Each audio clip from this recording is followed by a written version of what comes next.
नमस्कार दोस्तों, आज भारत की धरती से मुझे कविता सुनाने का सौभाग्य प्राप्त हुआ आप सबों को।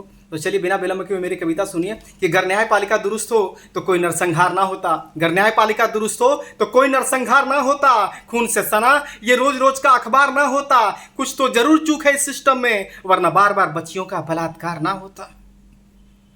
अपराधियों के लिए तो जेल बेल एक खेल बन गई है। अपराधियों के लिए तो जेल बेल एक खेल बन गई है। सच को झूठ, झूठ को सच बनाना इनके हाथों की मैल बन गई है। सलमान खान सुब्रत राय को देखकर ऐसा लगता है कि ये कानून पैसे वालों की रखेल बन गई है।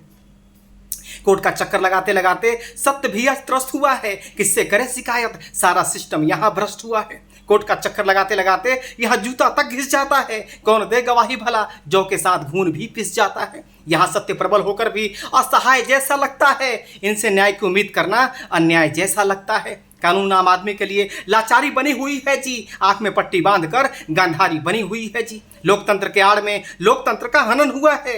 इसलिए देश की सभ्यता संस्कृति का पतन हुआ है।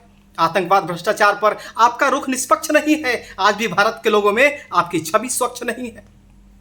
लोअर कोर्ट, हाई सुप्रीम, ये जितने भी अदालत हैं, इनसे ज्यादा चरित्रवान तो कोठे की तवायफ है। बिना पक्ष सुने जजमेंट सुनाना इनका मिनटों का काम है जी। न्याय तो बस यूं ही बदनाम है जी।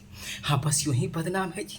अजीमाना की देश का माहौल नूपुर शर्मा ने बिगाड़ा है। पर बोलो कश्मीरी पंडितों का घर किसने भला उजाड़ा है। सुप्रीम कोर्ट जाते ही आप खुद को सुप्रीम समझ बैठे। कुर्सी के ऊपर बैठकर खुद को महामहिम समझ बैठे।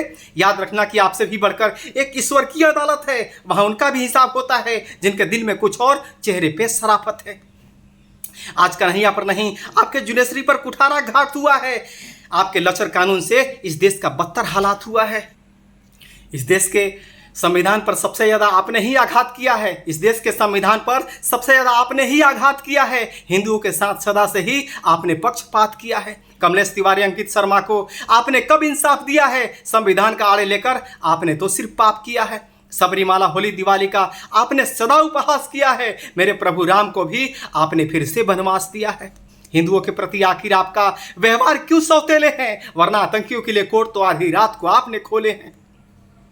न्यायाधीश के सिंहासन में जब भी घून लग जाता है, न्यायाधीश के सिंहासन में जब भी घून लग जाता है तो गली का कुत्ता भी सिंहों को आंख दिखाता है। देखिए जयपुर में चाकू लहराकर आपको चुनौती दे रहा है। देखिए जयपुर में चाकू लहराकर आपको चुनौती दे रहा है। आपके सशक्त भुजाओं को जूतों तले रौंद रहा है। आखिर कब हथौड़ा चलाओगे इन जिहादी दरिंदों पर, ये जासूसी परिंदों पर, ये भारत के जयचंदों पर। प्रमाण तो प्रत्यक्ष है, फिर क्या सबूत मांग रहे हो। फांसी के फंदों पर क्यों नहीं इनको टांग रहे हो। जिस दिन इस कवि की भावना जज्बात समझ जाएंगे, उस दिन आप इस भारत के हालात समझ जाएंगे।